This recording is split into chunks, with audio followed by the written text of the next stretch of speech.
김민석 국무총리 후보자에 대한 인사청문회 두 번째 날, 조작과 풍자가 쟁점이 됐습니다. 결론적으로 저는 내야 할 것은 다 내고 털릴 만큼 털렸다 이렇게 생각을 합니다. 몇 해 동안 분산돼서 전혀 한 해에 6억을 모아서 장롱에 쌓아놨다고 볼 수 없는 것이 누구의 눈에나 명백한 돈을 가지고 장롱에 쌓아놓은 것처럼 어떤 분들은 제2의 논두렁시계라고 표현할 수 있는 것을 프레임을 만들어서 계속 지적하시고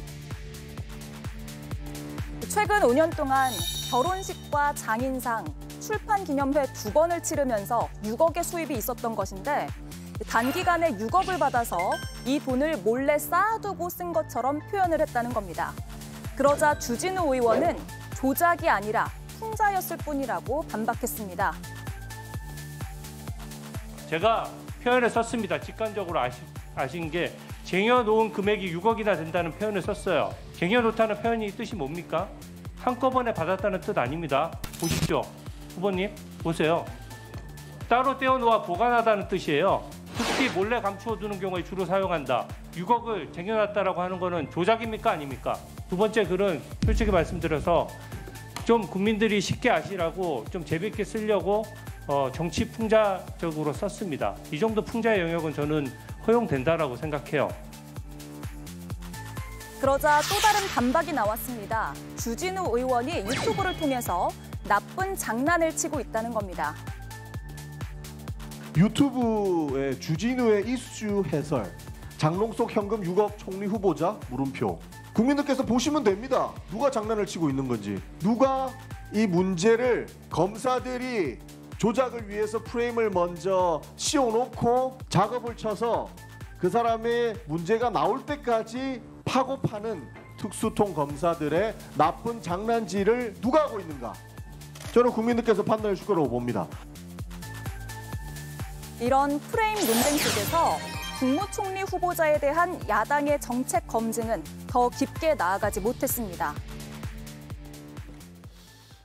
네, 쟁여놓다가 쟁점이 또 됐네요.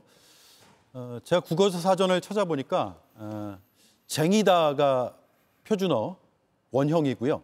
쟁여 혹은 쟁여두다 활용형입니다.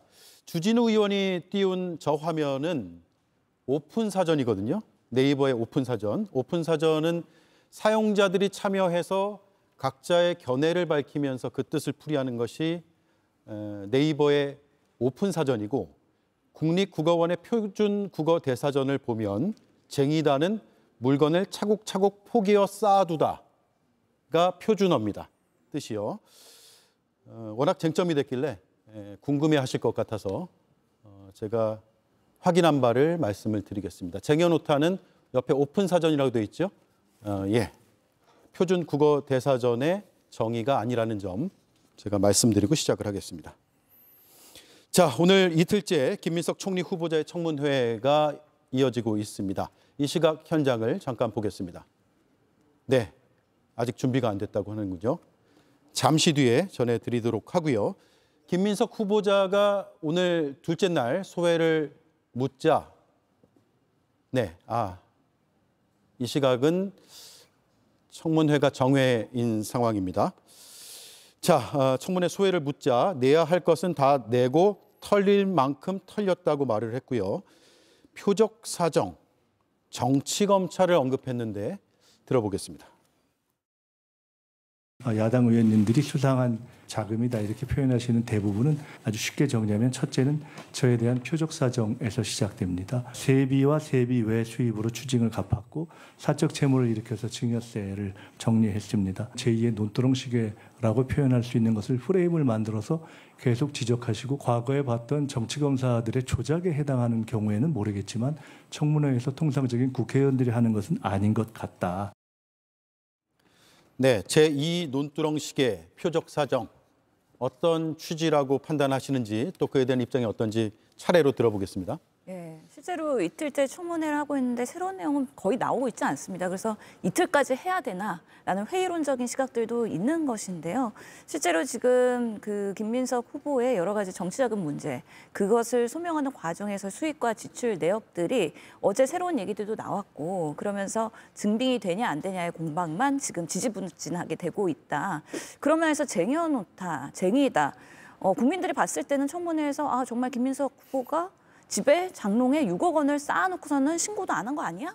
이런 의혹으로 프레임이 될 수 있기 때문에 이런 부분에 있어서는 억울한 면은 명확하게 소명하고 간다라는 면에서의 제2 논두렁 시계라는 비유를 할 정도로 본인의 명확한 입장을 밝히고 있는 상황이라는 말씀을 드리고요. 예. 실제로 뭐 여러 가지 그 자료들에 대한 제출, 이 인사청문회에서 계속해서 어제도 그렇고 오늘도 얘기가 되고 있는데 오늘의 비단 그런 상황들의 문제만은 아닙니다. 인사청문회 예전에 한덕수 총리의 청문회로 돌아갔을 때도 더불어민주당 의원들이 자료 제출 안 한다. 그래서 청문회 보이콧해야 되겠다.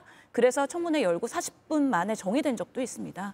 그래서 한덕수 총리 때도 뭐 계좌 내역이나 입출금 내역, 이런 납세나 부동산 자료 이런 것들에 대해서는 제출하지 않았고요. 개인정보 미동의를 했습니다. 그렇기 때문에 인사청문회 무용론까지 이제는 반복되는 거 아니냐. 검증을 할 수도 없고 사실 소명을 했을 때 그 야당 의원들이 그 소명을 그대로 받아들이고 있지 않기 때문에 자료를 오히려 제출했을 때 그 자료를 갖고 물고 늘어지고 그러면서 마치 후보자가 아닌 피의자나 범죄인 취급을 하고 있는 거 아니냐. 여기까지 청문회가 왔으면 정말 청문회 그런 국민들이 봤을 때 퀄리티는 상당히 떨어졌다. 그런 면에서 지금 이틀째의 매우 실망스러운 모습이다라고 말씀드리고 싶습니다. 예. 확실한 거 변하지 않는, 흔들리지 않는 사실이 있습니다. 김민석 후보자는 불법 정치 자금 혐의로 받은 혐의로 대법원에서 두 번이나 유죄를 받았습니다. 그렇기 때문에 석연치 않은 돈 문제에 대해서, 돈 거래에 대해서 같은 방식으로 나는 빌렸는데 빌려준 사람들은 굉장히 이거에 대해서 갚으라고 종용하거나 그런 건 없고 심지어 후원금을 더 내는 경우까지 있는 거고 문제가 등장하는 인물이 저번에 문제가 됐던 강모 씨가 새롭게 또 등장하는 거 아닙니까? 그렇기 때문에 국민들 입장에서는 의혹에 계속 시선을 보낼 수밖에 없는데요. 김민석 후보자나 민주당이 취하는 방식이 뭐냐면 문제를 제기하는 쪽을 사실상 입틀막하고 있습니다. 저도 뭐 기자를 해봤고 정치권에서 이제까지 문제를 제기하는 쪽에서 청문위원회에 대해서 이렇게 노골적으로 문제를 제기하고 공격하는 경우는 없었습니다. 그러니까 김민석 후보자에 대해서 오늘 조간의 사설들이 여러 비판을 했는데 과연 이틀 동안 하는 과정 속에서 어제까지 나온 과정 속에서 본인은 청문회 때 충분히 소명을 한다고 했는데 어떤 근거를 가지고 소명을 했는지 알 수 없다는 거죠. 그러니까 우리가 김민석 후보자의 머릿속을 들여다볼 수 없습니다. 그렇기 때문에 본인이 소명을 하기 위해서는 제3자, 참고인이나 증인이 나올 수도 있는 거고요. 도리어 또 객관적인 어떤 증거를 제시해야 됩니다. 그런데 그 증거를 제시하는 게 다 없는 거 아닙니까? 그런 측면에 대해서 본인이 제가 볼 때는 부끄러워야 되거든요. 그런데도 불구하고 도리어 난 피해자다. 심지어 제2의 논두렁 시계라고 말씀을 하시는데요. 사실 본인의 상황이 궁핍하게 되면 진영 논리로 가는 겁니다. 우리 진영에 저를 믿는 사람, 나를 지지하는 쪽 사람들한테 끊임없이 나는 탄압을 받고 있다. 심지어 청문위원회라는 사람은 사실상 공안 검사와 마찬가지다. 이런 식의 프레임을 거는 거 아닙니까? 그래서 제가 볼 때는 이거는 국민들이 볼 때 이제까지 우리가 보지 못했던 새로운 유형의 청문회를 보고 있습니다. 예, 주진우 의원에 대한 여러 사안들이 오늘도 등장을 했고 자신의 청문회가 아니다. 이렇게 입장을 밝히는 상황까지 있었습니다. 일단 한번 보고 이야기를 이어가겠습니다. 근데 지금 소위 말하는 8억 원에 대해서 지금 제대로 소명된 것이 뭐가 있습니까? 그리고 저도 참을 만큼 참았어요. 후보자께서 저를 밖에서 지금 인사청문 열리기 전부터 법무부 장관 지명해서 저 한번 털어보자라는 글에 동조하셔서 올렸습니다. 저도 참았어요. 그러고 본인이 잘못됐다는 거 알고 내리긴 했지만 이게 도대체 뭡니까? 현금 6억 원을 집에 쟁여놓고라고 하는 문구를 표현을 했고 또 그 속에서 이제 공직자윤리법 위반을 이야기를 하셨기 때문에 이건 공직자윤리법 위반이라면 저는 검증의 영역이라고 봅니다. 논쟁할 수 있는 영역이라고 보고요. 지금 현금 6억 원을 집에 쌓아놓고란 말은 허위가 되지 않습니까? 그러니까 이 점에서 그럼 허위를 누가 입증해야 할 거냐 문제가 또 나서지 않습니까? 입증을 누가 할 거냐에 대해서 후보자에게 자백이라고 이야기할 거냐. 후보자님 이게 제 인사청문회입니까? 네? 제 인사청문회예요? 너무 심하지 않습니까? 이게 자료 제출 연속이라 만약에 정말로 그게 허위 사실이라고 생각하시면 저를 상대로 직접 고발을 하십시오. 예, 역시나 쟁여놓다가 쟁점이었고요. 다시 한번 말씀드리지만 표준 국어 대사전에 따르면 쟁이다의 활용형이 쟁여놓다일 것으로 보이는데 뜻은 물건을 차곡차곡 포개어 쌓아두다라는 뜻으로 국어사전에 나옵니다. 자, 성치훈 의원님, 예. 방금 본 장면을 포함해서 가장 눈에 띄는 장면은요? 일단 주진우 의원 청문회는 아니죠. 맞습니다. 지금 국무총리 후보자의 청문회긴 한데 주진우 의원도 국회의원입니다. 저는 국회의원, 국민의 세금으로 월급을 받는 국회의원 공직자는 365일 임기 내내 검증의 대상이라고 생각합니다. 그렇기 때문에 본인에 대한 이런 뭐 의혹이나 이런 것들에 대해서 뭐 프라이버시다 이런 말씀을 하시더라고요. 아니 공인에게 프라이버시가 있나요? 그리고 그 본인과 관련된 뭐 병역과 관련된 것들 다 나와 있고 공개되어 있는 건데 무슨 프라이버시를 말씀하시는 건지 본인에 대한 그 책임감을 좀 가지셨으면 좋겠다는 말씀을 드리고 싶고, 그리고 6억 마치 국민들이 느낄 때 6억이라는 현금을 정말 장롱에 쌓아둔 것처럼 우리가 국어사전 뭐 이렇게 뜻 찾아볼 필요 없어요. 국민들이 어떻게 느끼느냐가 중요한 거잖아요. 지금 주진우 의원이 만들고자 했던 프레임은 뭔가 6억이라는 현금을 아주 부정한 돈을 장롱 속에 쟁여놓고 뭔가 필요할 때마다 썼다. 이 프레임을 뭔가 만들어가고 있는 거잖아요. 근데 그 계속해서 김민석 후보자가 얘기를 한 것은 본인은 추징금 갚는데 다 썼다. 추징금이 7억 2천만 원에 달했기 때문에 그것을 갚는 동안 썼다고 하는데도 계속해서 뭔가 나쁜 프레임을 만들기 위한 이 주진우 의원의 그런 그 레토릭에 그걸 지적할 수밖에 없다는 말씀을 드리고, 그리고 그 축의금, 조의금, 출판기념회 이런 것들을 어떻게 입증합니까? 입증할 수 있습니까? 출판기념회 문화 모두가 다 알고 있지 않습니까? 출판기념회 가면은 그 투명한 아크릴 통에다가 거기다가 그 다들 봉투를 넣습니다. 그거 이름을 적지도 않습니다. 그거 통계를 낼 수 있습니까? 그 금액 총액만 알고 있고 그 총액을 밝혔잖아요. 총액을 밝혔는데 거기에 대해서 뭐 세세한 뭐 내역을 밝히라는 거예요? 내역을 밝힐 수가 없어요. 지금 출판기념회를 했던 국민의힘 국회의원 단 한 명이라도 내역 공개할 수 있는 사람, 내역을 정리한 사람이 있으면 말씀해 보십시오. 없습니다. 축의금, 조의금도 마찬가지죠. 축의금, 조의금에는 개인 정보가 있기 때문에 그 개인들 그 김민석 후보자에게 정치인에게 그 기부를 축의금을 내고 조의금을 낸 사람들의 그 신상명세 어떻게 다 공개합니까? 그것도 좀 불가능하다고 생각하고, 한 가지 공개해야 된다고 생각하는 거는 장모로부터 장인으로 받았다는 생활비, 그거에 대해서 김민석 후보자도 이야기를 했죠. 다행히도 뭔가 다 계좌로 받았고 카드값이 나올 때마다 갚을 능력이 없을 때 그것을 보내주셨기 때문에 그건 계좌에 다 남아있다고 말씀하셨기 때문에 전 그 2억 원에 대해서 추가적으로 좀 설명만 한다면 국민적 눈높이에서 지금 주진우 의원이 계속 이야기하고 있는 8억 원의 공백 전 충분히 설명될 수 있다고 생각하거든요. 좀 부족한 부분이 있습니다만 좀 더 추가적인 해명이 있다면 전 더 해명할 건 없다고 생각합니다. 예. 민주당에서 지금 보이고 있는 행태는 청문회를 무력화시키려고 하는 걸로 보입니다. 청문위원을 공격하고 있는 상황인데요. 청문위원인 국회의원은 본인의 재산과 병역을 모두 선거 때 다 공개를 하고 있습니다. 그 공개를 통해서 주진우 의원은 해운대에서 선택을 받았는 상황입니다. 그렇기 때문에 자격이 충분하다고 저는 생각을 합니다. 거기다가 지금 김희정 청문위원 같은 경우는 이번 청문회가 무자격, 무자료 청문회라고 명명했습니다. 본인이 김민석 후보자 같은 경우는 본인이 청문회 시작하기 전에 그런 소득보다 많은 지출에 대해서 명확하게 설명할 수 있다고 했습니다. 그 명확한 설명을 하려면 증인이나 참고인을 불러서 본인의 말보다 더 신빙성 있는 증인, 참고인의 말을 빌리거나 또는 공신력 있는 공문서를 통해서 해야 되는 게 국민 눈높이에 맞습니다. 그렇지 못하면 계속 의혹을 제기할 수밖에 없고 그 의혹에 대해서 해명해야 될 의무는 김민석 후보자에게 있는 겁니다. 근데 지금 김민석 후보자는 자료 제출을 하지 않고 있고 거기다 가장 큰 문제는 이 용처가 소득보다 많은 진출의 용처가 자꾸 바뀌고 있는 겁니다. 처음에는 강연료라 그랬다가 그 이후에는 축의금, 부의금이라 그랬고 그리고 후에는 출판기념회라 그랬고 마지막에는 처가지원금이라고 바뀌었습니다. 이건 마치 약간의 세금 문제가 있고 재산 등록에 문제가 있으니까 땜질식으로 자꾸 해명을 하다 보니까 꼬이는 거라 생각을 합니다. 이 문제를 해결하기 위해서는 아주 간단합니다. 김민석 후보자가 공신력 있는 공문서 또는 증인이나 참고인을 입을 빌려서 말하는 게 저는 가장 확실한 방법이라고 생각을 합니다. 예. 자, 그 공문서가 어떤 게 있을까요? 저도 여러 차례 인사청문회를 봤을 때 돈 문제가 다른 후보자들도 거론이 됐는데 입출금 내역을 계좌를 공개한 적은 없었던 걸로 기억을 하고 있고 다른 어떤 입증이 가능할까라는 데 생각들을 좀 말씀해 주시죠. 실제로 뭐 아까 꼬인다고 얘기했는데요. 김민석 후보자가 이야기한 수입의 내역은 추가된 것입니다. 본인도 몰랐던 영역들이 분명히 있었던 것 같아요. 말이 바뀐 게 아니라 추가된 것이다. 그렇죠. 본인이 그러면 8억인지 아니면은 유학 자금은 빼고 6억에 대해서 소명하는 과정에서 그럼 우리들의 수익이 어떻게 됐는지 그러다 보니까 본인도 모르던 배우자가 처갓집에 그렇게 200~300씩 매달 이렇게 조력했다는 거 아니겠습니까? 그런 부분에 있어서 어제 첫날 소명을 했고 이런 부분들에 증빙을 해라라는 부분에 있어서 실제로 인사청문회에서 그럼 어디까지 명확하게 입증을 해야 될 것이냐에 대한 고민 당연히 후보자가 하죠.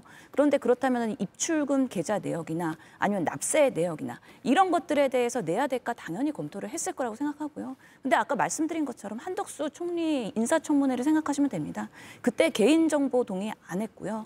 납세 그리고 계좌이체 이런 것들 사생활 침해 우려로 전혀 부응하지 않았습니다. 그럼에도 불구하고 총리 인준된 것 아닙니까?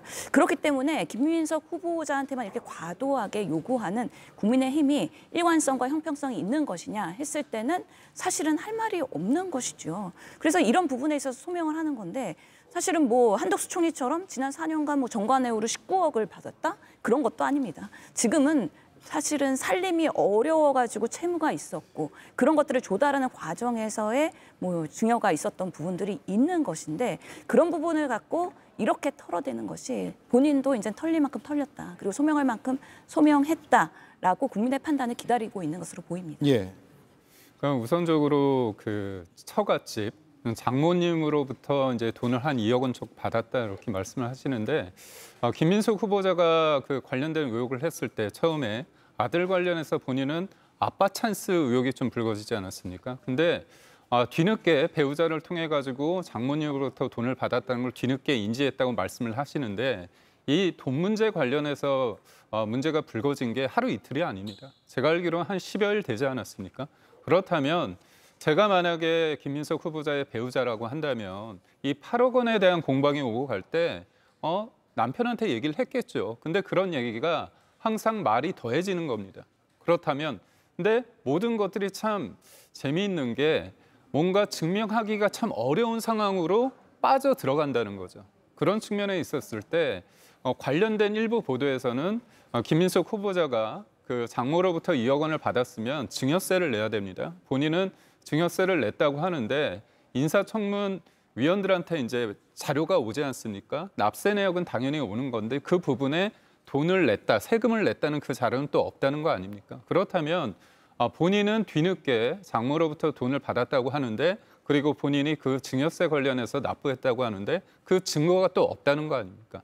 결국은 여러 가지의 어떤 본인의 주장을 뒷받침할 만한 객관적인 증거를 여러 개 내는 가중에서 몇 가지가 빠졌다. 그런 부분에 대해서 국민의힘이 몰아붙인다면 제가 할 말이 없겠는데 지금 모든 게 본인의 머릿속에 있는 겁니다. 그리고 객관적인 상황이 아니라 본인이 경험하고 본인이 딱 말을 하면 더 이상 토를 달 수 없는 상황에 그런 부분들만 얘기를 하는 거죠. 근데 제가 앞서 말씀드렸지만 이 동거래에 대해서 김민석 후보자가 예전에 가졌던 그런 아픈 기억이 있지 않습니까? 그렇다 보니까 사후적으로 이번에 만약에 국무총리 후보자로 나오지 않았다고 한다면 제가 알기로는 6월 12일 날 1억 4천만 원에 대해서 본인이 꿔었던 사람들한테 빌린 사람한테 갚았다고 얘기를 하거든요. 그렇다면 이런 후보자 청문회가 없다고 한다면 본인은 갚을 의지가 과연 있었겠느냐 이렇게 저희가 회의적으로 볼 수밖에 없는 측면이 있다 이렇게 말씀드립니다. 예. 다른 의견은요? 일단 그 유학비 그 아빠 찬스 그거는 이제 전 부인과 관련된 거고요. 지금 장모는 또 현 부인과 관련된 것이기 때문에 별개의 일이다라는 말씀을 드리고 싶고 그리고 지금 전 계좌 어떻게 이걸 밝혀야 될지 모르겠습니다만 계좌 거래를 만들어낼 수는 없잖아요. 그러니까 숨기고 있다가 뭔가 꾸며내기 위해서 이걸 만들 수는 없습니다. 그렇기 때문에 이 장모로부터 받은 이 생활비와 관련돼서는 뭔가 말을 바꿔가다가 뭐 갑자기 마지막에 나왔다. 전 그거는 옳지 않다고 생각하고요. 왜냐면은 장모의 그 지원금을 받았던 거를 생활비를 받았던 거를 갑자기 하루아침에 만들어낼 수는 없으니까요. 예. 그것만 증명만 할 수 있다면은 그거는 바뀐 것이 아니다라는 말씀을 드리고 싶고 그리고 말하고 싶지 않았겠죠. 뭔가 처음에는 이 인사청문회 자리에서는 어쩔 수 없이 말하겠지만 처가에 손을 벌리고 하는 부분들 그리고 한 달에 한 200만 원, 300만 원 받을 때는 그때는 증여세 문제에 대해서 고민을 했겠습니까? 그게 아마 총액이 5천만 원이 넘어가게 되면 이제 증여세를 내야 되는 부분인데 5천만 원이 넘어갔을 때 한 월에 200, 300 정도 받았으면 한 2년 정도 지났을 때 이제 증여세를 내야 되는 대상이 되는 건데 그래서 그렇게 생활비를 계속 받다가 한 2, 3년 지난 다음에 이제 증여세를 내야지라고 판단을 하기 쉬웠을까요? 저는 그 타이밍을 놓쳤다고 생각을 하고요. 그런 부분에 있어서는 이 김민석 후보자가 유감 표명 정도는 해야 된다고 생각합니다. 근데 김민석 후보자가 그걸 다 나중에 2억 원을 다 5년 정도, 6년 정도 받고 나니까 이번에 청문회 과정 속에서 알았고 그래서 최근에 납부했다고 했습니다. 납부 자료가 분명히 있을 거라 생각을 하고요. 그걸 속일 수는 없다라는 말씀을 드리고 싶고 그리고 전 증인 부분에 대해서는 이거는 저는 국민의힘 책임도 크다고 생각합니다. 저는 왜냐하면은 전부인, 현부인을 부르겠다고 하는 그 무리한 요구를 처음 했던 것도 그렇습니다만 지금 사실 청문회에서 가장 많이 나오는 분이 강모 씨잖아요. 후원회장, 오랜 후원회임. 강모 씨에 대해서는 민주당도 허용을 했어요. 불러도 된다라고 했습니다. 그럼에도 불구하고 강모 씨 말고 사적 책무 관계에 있는 4명을 다 부르지 않으면 5명, 그러니까 강모 씨까지 5명을 부르지 않으면 동의하지 않겠다고 하면서 결국 강모 씨를 안 부른 거거든요. 그러니까 강모 씨를 불러서 충분히 국민들한테 저는 강모 씨를 불러서 물어볼 거 있다고 생각합니다. 그럼에도 불구하고 국민의힘이 원했던 프레임은 여당이, 민주당이 증인도 합의해주지 않았고 그냥 아마도 본회의 표결에서도 그냥 여당 독주로 그냥 통과시켰다. 이 독주 프레임을 만들고 싶으니까 증인 합의 안 해준 거라고 보거든요. 예. 저는 국민의힘도 책임이 있다고 생각합니다. 강모 씨라도 부를 수 있는 기회가 있었음에도 불구하고 그 기회를 방관한 것, 저버린 것. 저는 국민의힘도 이 프레임을 짜기 위해 이런 것들을 한 것이 아닌가 저는 강한 의구심이 듭니다. 제가 여기에서 한 말씀만 드리자면 강모 씨는 어떤 분입니까? 후원 회장을 했고 석연치 않은 동거래 때문에 유죄 판단을 받은 사람입니다. 그리고 강모 씨의 어떤 회사에 있던 이 감사분도 또 돈을 준 사람입니다. 그렇다면 제가 볼 때는 그 강모 씨가 얘기했을 때 그분이 객관적인 상황보다는 무엇보다도 김민석 후보자를 두둔할 가능성이 있기 때문에 교차적으로 검증을 할 필요가 있는 거예요. 그리고 저희가 맨 처음에는 여야가 다 원하는 사람을 부르자고 얘기를 했는데 그거를 민주당에서 받지 않았고요. 그다음에 민주당에서 그렇게 지적하시는 가족 부분에 대해서 부르지 말자고 해서 가족도 아니고 전처도 부르지 말자고 했습니다. 그리고 저희가 말씀드린 게 강모 씨 포함해서 5명을 부르자는 거고 지금 2000년 이후에 총리 청문회에서 평균적으로 15명 정도의 증인과 참고인이 채택되는데 5명 부르는 거에 대해서 그걸 못 받겠다고 하면 사실상 이런 수적 다수에 의해서 증인과 참고인을 부르지 않기 위한 어떤 수순이 아니었나 저희는 그렇게 봅니다. 예. 근데 저는 이거 짧게만 말씀드리면 그 5명, 나머지 강모 씨를 제외한 4명은 1,000만 원씩 빌려준 사람들이거든요. 그 사람들이 그렇게 중요한 증인인가요? 그 사람들 중에 한 명은 분명 언론 인터뷰나 이런 것들을 통해서 본인이 이자를 꼬박꼬박 받았고 나중에 그 정치 후원금을 냈다는 부분들을 지적하고 싶어 하시는 것 같고 결국 인사청문회를 안 했으면 갚지 않았겠느냐 말씀을 하시는 것 같은데 김민석 후보자도 지금 요번에 받지만 재산이 아직 형성된 게 없습니다. 추징금 갚는 데 돈을 썼기 때문에 원래 이 빚이라는 것은 사적 채무라는 것은 돈이 어느 정도 형성이 됐을 때 갚아도 되는 겁니다. 그때까지는 이자만 준다면 그건 법적으로 문제가 안 되거든요.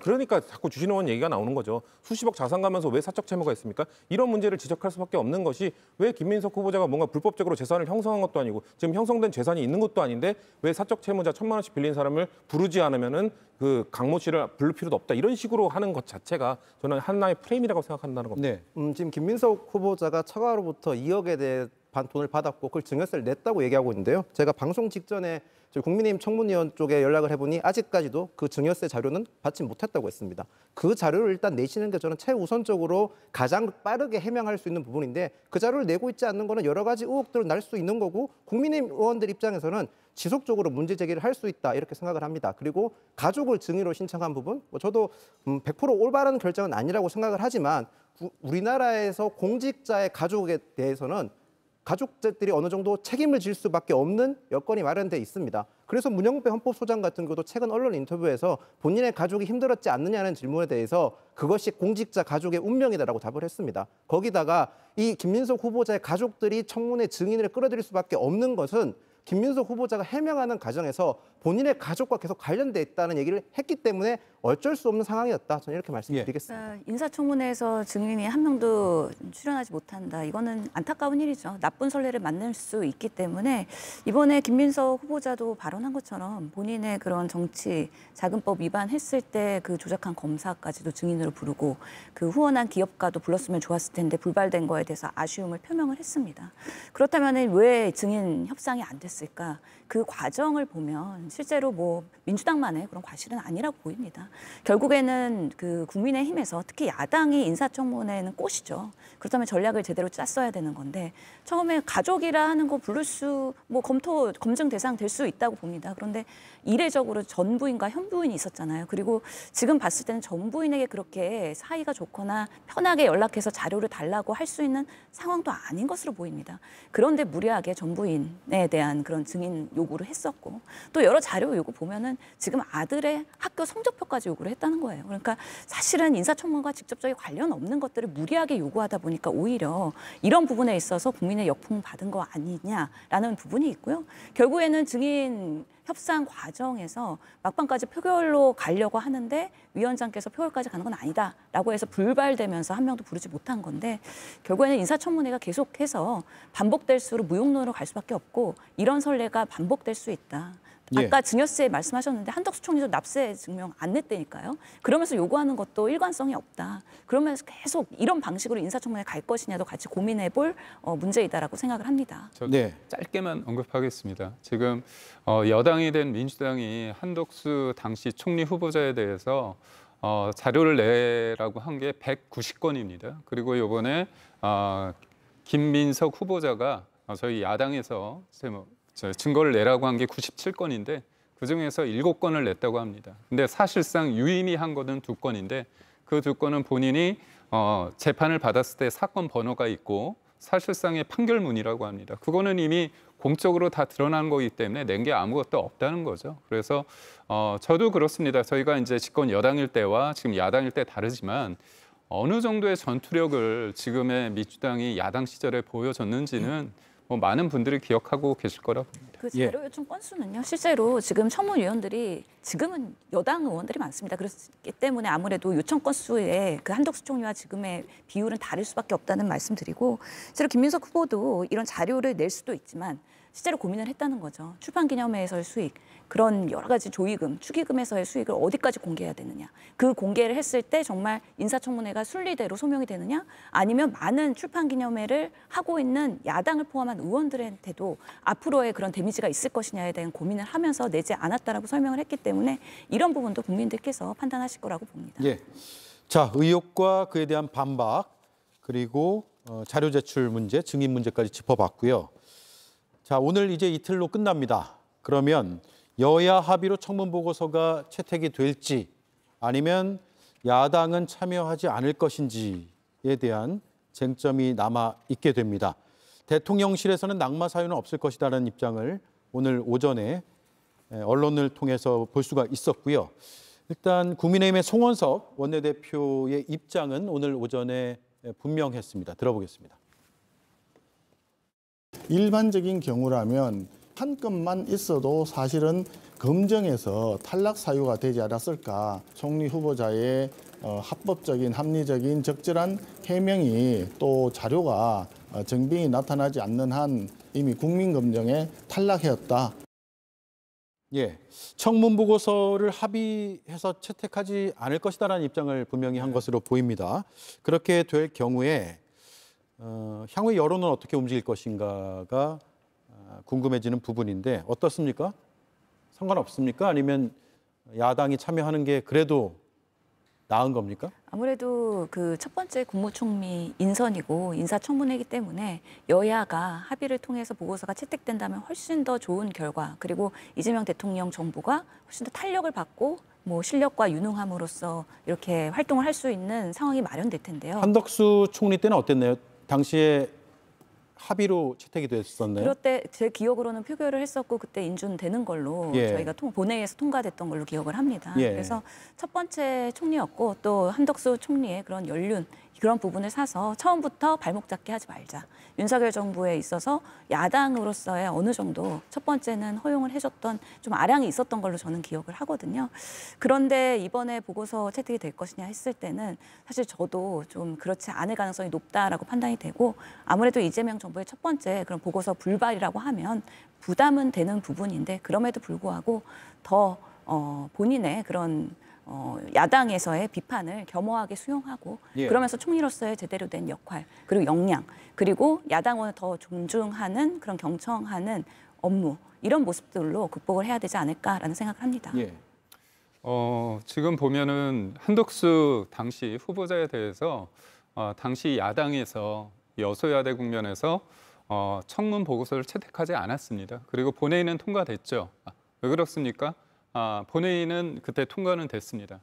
그래서 저는 이번 해상을 보면서 좀 아쉬운 게 뭐냐면 그렇게 도덕적이고 과거, 돈 문제 이런 부분만 왜 질문을 하느냐. 정책적이고 실력, 유능함을 좀 검증할 수 있게끔 질문을 해달라고 했는데 저도 어제 조금 보면서 좀 쯔악했습니다. 깜짝 놀랐는데 우리나라의 어떤 GDP 대비해서 국가 부채 비율이 어느 정도인지 예산이 어느 정도인지를 물었을 때 답변을 못 하셨어요. 심지어 GDP 대비 국가 부채 비율을 20에서 30%라고 말씀하셨는데 그거는 한 20여 년 전 얘기입니다. 이 얘기가 왜 중요하냐면 우리나라의 어떤 부채가 어느 정도를 인식하느냐가 굉장히 중요합니다. 그러니까 부채가 많다고 생각하면 국가가 재정을 적극적으로 쓰기가 힘든 거죠. 왜냐하면 부채가 많아지면 그거는 갚아야 될 돈인 건데 돈이기 때문입니다. 그런데 지금이 48%대거든요. 그리고 이번에 1차 추경이 13조 원이 있었고 이번에 2차 추경이 만약에 통과돼서 이루어진다면 1280조 원에서 1300조가 되는 겁니다. 그러면 부채 비율이 49% 되는 거예요. 그렇다면 이 부분은 굉장히 높은 건데 본인은 인식을 하는 게 그거의 반 정도를 생각하고 있는 겁니다. 그렇다면 한 가정의 가장으로서 돈을 쓸 때도 내가 돈이 얼마 있고 은행 빚이 이 정도 있는데 내가 밖에 나가서 뭐 여행을 가겠다 아니면 뭐 맛있는 걸 먹겠다 할 때 내가 있는 상황을 고려해서 하는 거 아닙니까? 근데 본인이 볼 때 얼마나 우리나라 대한민국에 빚이 있는지 모르고 있는 거 아닙니까? 이거는 단순히 숫자를 아느냐 모르느냐의 퀴즈 문제가 아니라 전반적으로 대한민국을 어떤 식으로 바라보고 있고 정책을 어떻게 펼칠 것인가에 대한 기본이 되는 겁니다. 그런 면에 있어서 저는 굉장히 좀 서글펐고 또 하나 잠깐 말씀드리자면 그 본인이 굉장히 자부심을 가지고 있는 칭화대 관련해서 석사 논문이 나왔는데 41% 관련해서 이게 다 이른바 북봇했다는 거고 본인도 인정을 했습니다. 근데 자기 자신의 아들, 자제분께서 냈던 게 어떤 법안입니까? 그러니까 소위 말해서 이 대필, 이른바 이런 논문 관련해서 제대로 이런 표절하면 안 된다는 그런 거에 관련해서 교육을 하자는 그런 법안을 내지 않았습니까? 그런 측면에 있어서 굉장히 도덕적으로도 문제가 있는 분이기 때문에 저희가 이 보고서를 채택하기는 쉽지 않을 것 같습니다. 표절을 인정했다고요? 표절을 인정한 게 아니고요. 41%가 이른바 북봇한 부분에 대해서 적극적으로 인용한 부분이요? 그렇죠. 북봇이기 때문에 사실 그건 표절이라고 볼 수 있고요. 본인은 이렇게 해명을 했습니다. 이 논문을 쓸 때 적극적으로 이 부분에 대해서 본인이 훈련받지 못했다 이런 쪽으로 해명을 했는데 사실상 표절을 저는 인정했다고 보는 게 맞다고 봅니다. 예. 논문과 관련돼서는 그 김민석 후보자가 표절에 대한 인정을 하진 않았습니다만 저는 이 정도 수치라면은 학위 반납하시는 것도 괜찮다고 생각합니다. 왜냐하면은 처음에 이제 국민의힘에서는 칭화대 학위 자체가 가짜라고 이렇게 공세를 하다가 지금 출입국 기록도 내고 이러다가 이제 표절료를 갖고 나온 건데요. 표절료 부분 그 당시 이제 2007년 정도가 이 대한민국에서 그 논문에 대한 이런 표절 문제가 좀 불거지기 시작한 때가 2007년이거든요. 그렇기 때문에 문재인 정부 때도 인사 기준 7대 기준을 내세울 때 표절과 관련해서는 2007년 이전에 대해서는 용인을 해주고 2007년 이후에 대해서는 그래도 인사 기준에서 걸러내겠다라는 공언을 한 바 있습니다. 그런 걸로 봤을 때 칭화대 논문이 2010년 정도로 알고 있기 때문에 그렇다면은 저는 이미 이 논란이 된 이후에 그걸 좀 어떻게 보면 잘못을 하신 거기 때문에 유감 표명을 하시고 저는 학위 반납 정도까지도 하시는 걸 결단하시는 게 필요하다고 생각합니다만 이전까지 그 칭화대 학위와 관련된 과도한 공세를 했던 것들은 다 허위로 밝혀진 거 아니겠습니까? 가짜로 칭화대가 그 논문 학위를 줬다라고 공세를 했던 것들 그런 부분에 대해서는 저는 국민의힘 쪽에서도 유감 표명을 해야 된다고 생각을 하고요. 그리고 국가 채무 관련돼서는 그런 수치 하나 물론 수치를 좀 알았으면 좋겠다는 아쉬움은 있습니다만 그렇다면은 그런 수치에 대해서 틀렸다면은 국민의힘에서 정책적 질의를 통해서 자 수치가 잘 알고 모르고 계시지 않았습니까? 그렇다면 지금 국가 채무 이런 정도 상황에서 재정 확대 정책을 추진하는 것이 맞습니까? 라든지 정책적 질의를 충분히 이어가면서 정말 국무총리 후보자가 경제 정책에 대해서 제대로 알고 있는지 모르는지 그걸 검증할 수 있는 기회가 열렸음에도 불구하고 안 했어요. 김희정 의원이 한 그 질문한 이후에 그냥 역시나 숫자 모른다 이 얘기만 반복했지 정말로 국민들이 알고 싶은 뭐 감세라든지 증세라든지 아니면 외교 정책이라든지 정책적 질의에 대해서 전혀 하지 않았던 국민의힘에도 전 책임이 있다고 생각합니다. 그런 부분에 대해서 답변하지 못한 건 아쉬움이 있습니다만 정말 경제 정책에 대해서 국가 경제를 이끌 만한 리더인가라는 걸 검증하기 위해서는 국민의힘 이 위원들이 좀 더 질문을 했었어야 되는데 다른 사적인 거에만 관심을 갖다가 그런 것들을 검증하지 못하지 않았나 그건 말씀드리고 싶습니다. 예.